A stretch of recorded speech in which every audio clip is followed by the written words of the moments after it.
our challenge is internal, because what's not acceptable for many of us is that the forest is reduced to carbon.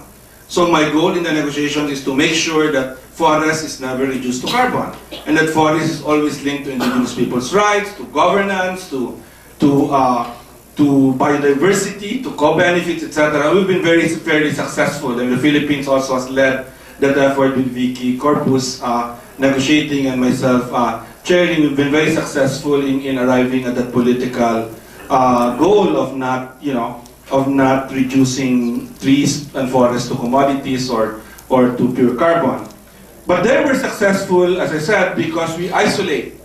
We're able to isolate. So from a policy point of view, because what works seems to be isolating a problem from other parts of, isolating a negotiation from other parts of the negotiation, then maybe we should try to think about negotiating that way. Example, adaptation. Whenever we separate adaptation from everything else, we're very successful in moving it forward. But when adaptation is linked to mitigation, then it slows down. Then it becomes a victim of, quid pro quo. Okay? Of quid pro quo. So, that's the challenge. I mean, I think for the thing, my position, and I say this not as an academic, not as a negotiator, not as someone, I just follow whatever Mr. Sanyo tells us when we negotiate. No? So as an academic, my position now actually is you break down the negotiations to the manageable parts, and maybe, therefore, the Durban negotiation should just be about mitigation, purely about mitigation. But it's very counter, sort of like what the G77, for example, developing countries want, because they also want it to be about finance, they also want it to be about everything else, right? Finance is tricky in all of these negotiations, because finance is part of, that's what makes it very difficult to deal with, because finance is really part of all the different, it truly is a cross-cutting thing, I mean, and so that, I would admit, is a tricky part. So that would be my critique of the international negotiations, because I think a critique of the local and the national has to proceed from that. Next, but I think I'll skip, because originally, since I was the first speaker, I was going to give you a little bit of background of other things, but we can just skip, because I think Kayla and others have probably, just continue. How many minutes I have? Yeah, okay. Yeah, we'll just go to the end part, just go, just fast as possible, because that's, just go to the last part. I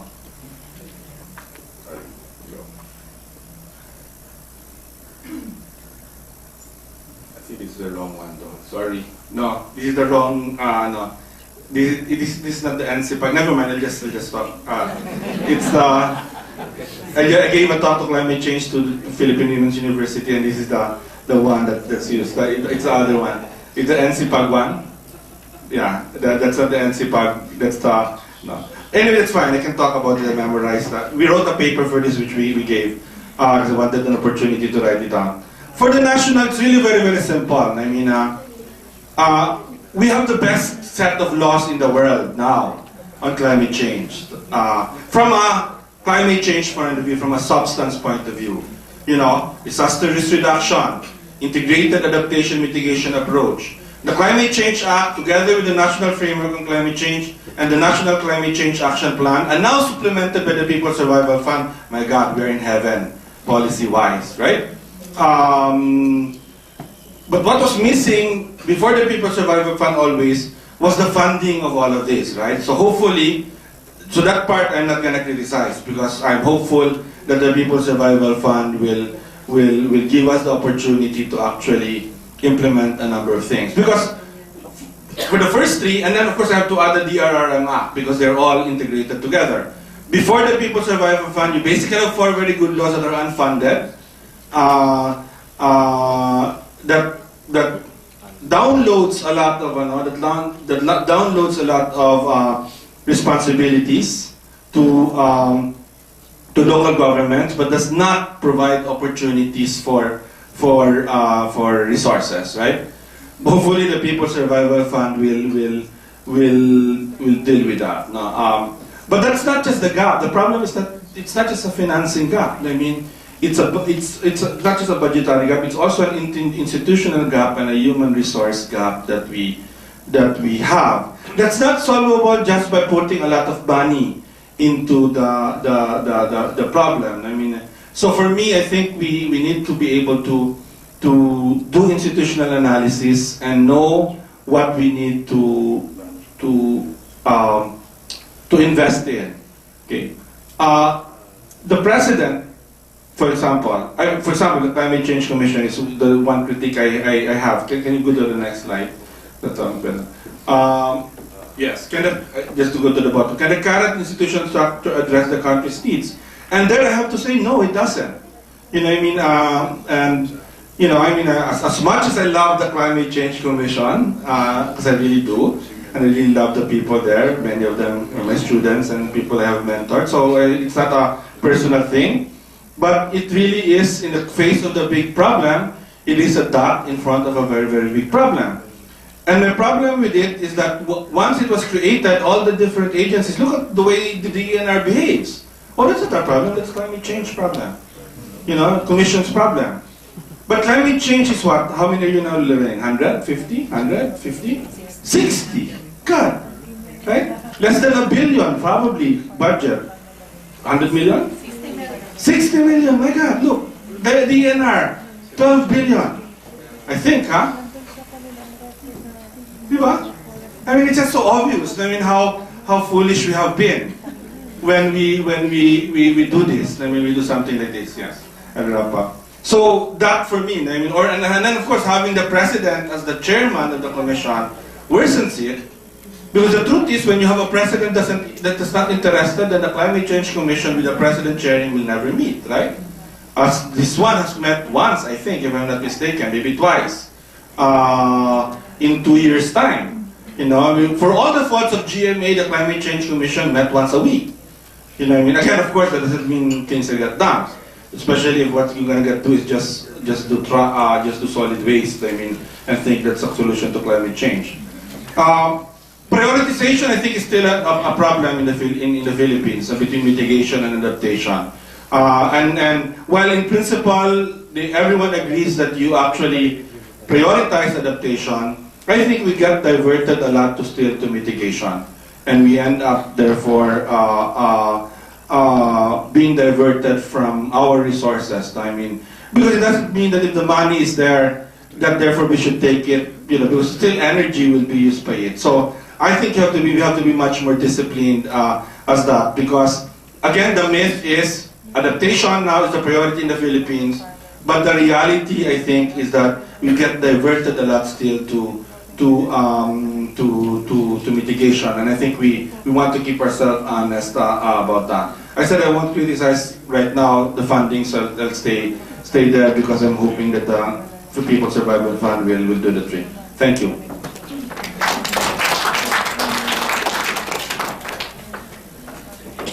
Thank you very much, Dean Lavinia.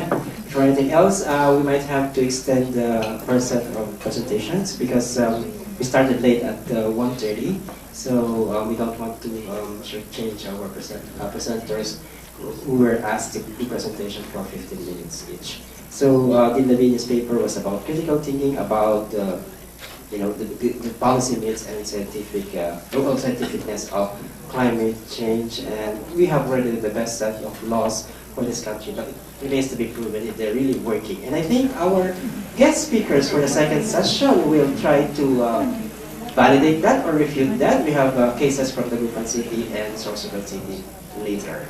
So now may I call on Ms. Lorraine Gatlabayo of the Climate Change Commission to do her presentation, audiovisual presentation. Thank you very much. Thank you, Professor Eddie. Good afternoon to everyone. I'm very pleased to be here to be part of this forum. First of all, I will be presenting a short video on climate change and about what the Climate Change Commission is doing, as well as a short introduction on the National Climate Change Action Plan. First of all, I would just like to know from the audience who comes from government.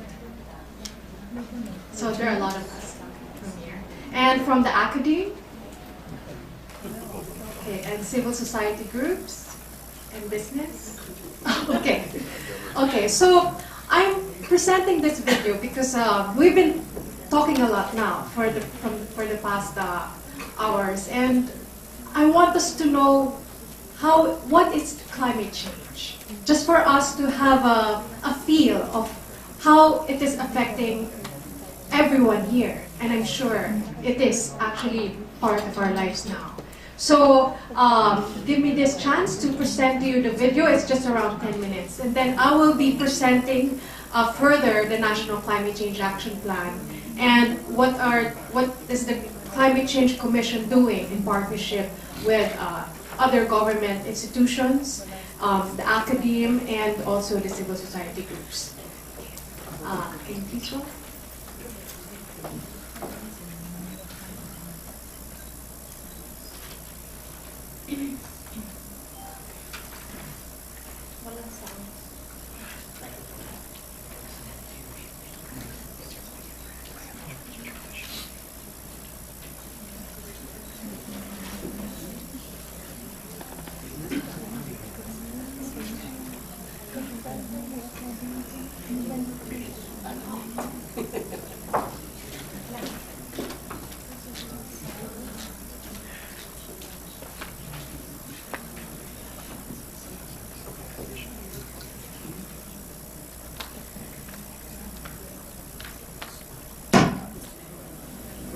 Resist that results in the emission of carbon dioxide. At home, we use these.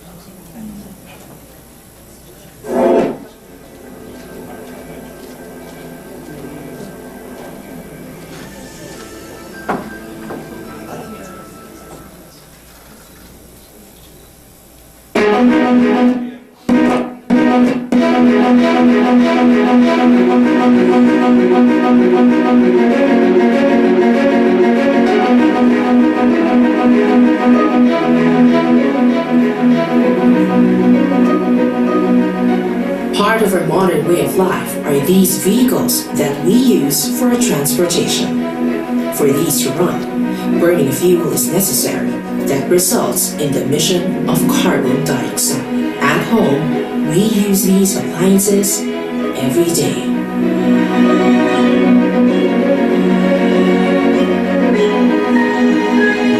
For these to work, electrical energy is needed.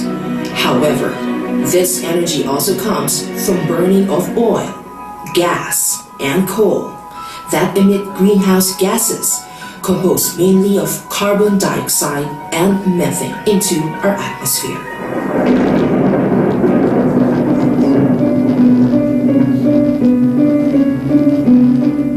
Using these appliances excessively means wasting excessive amounts of energy, which therefore causes emission of large amount of greenhouse gases, more than a planet can handle.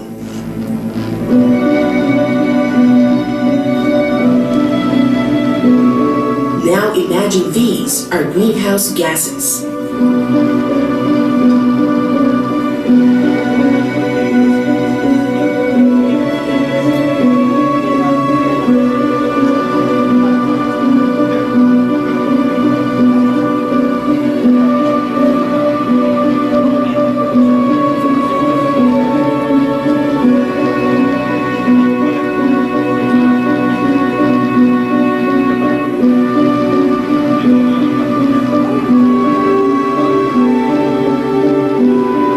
With the right quantity, the carbon dioxide and other greenhouse gases are necessary in trapping heat from the sun to keep us warm. But with excessive quantity, the global temperature increases. This phenomenon is called global warming. Besides resulting in longer and hotter days, an increase in global temperature also results in change in weather patterns, known as climate change.